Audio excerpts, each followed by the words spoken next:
দলীয় প্রতীকে স্থানীয় সরকার নির্বাচন না করার সিদ্ধান্ত নিয়েছে উপদেষ্টা পরিষদ।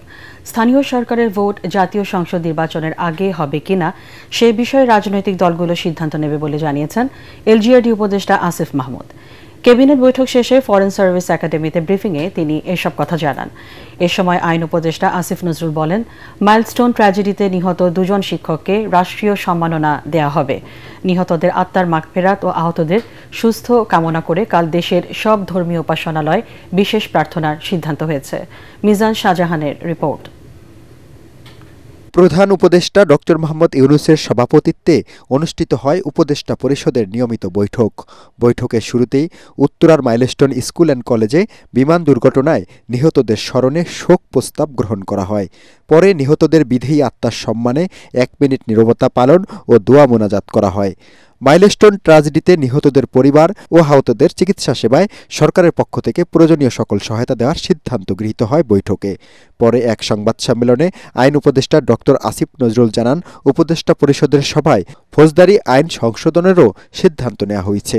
যে ব্যক্তি গ্রেফতার হচ্ছে উনি চাহিদা মাত্র যে পুলিশ গ্রেফতার করছে তাকে আইডেন্টিটি কার্ড দেখাতে হবে, এটা ম্যান্ডেটরি।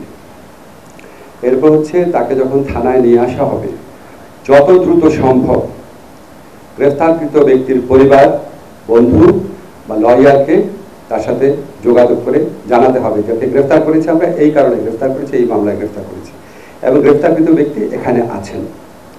যত দ্রুত সম্ভব করতে হবে এবং কোনো অবস্থাতেই 12 ঘন্টার বেশি সময় নেওয়া যাবে না। সব মশার বিরুদ্ধে সুরক্ষা দিতে এলো বসুন্ধরা এক্সট্রিম অ্যারোসল, মশার বিরুদ্ধে এক্সট্রিম সুরক্ষা। এ সময় স্থানীয় সরকার উপদেষ্টা আসিফ মাহমুদ সজীব ভুইয়া বলেন, সংস্কারের উপর নির্ভর করছে কোন নির্বাচন আগে হবে। নির্বাচনের বিষয়টা আপনারা জানেন, এটা জাতীয় ঐক্যমত্যের বিষয়।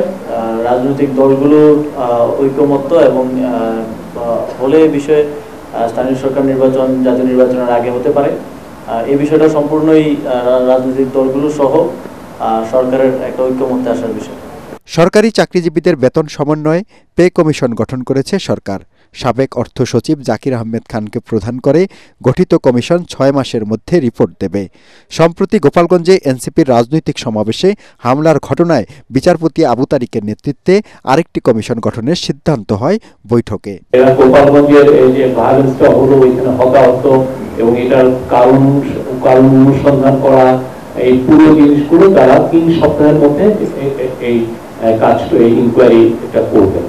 বিমান দুর্ঘটনায় হতাহতের সংখ্যা নিয়ে গুজব ছড়ানো হচ্ছে জানিয়ে উপদেষ্টা ডক্টর আসিফ নজরুল বলেন, এ বিষয়ে দায়িত্বশীল ভূমিকা রাখছে মূলধারার সংবাদ মাধ্যমগুলো। যারা না জেনে দায়িত্বহীনভাবে গুজব রটায় এর চেয়ে বড় অপরাধ তার হতে পারে না। মিজান শাহজাহান, এটিএন বাংলা, ঢাকা।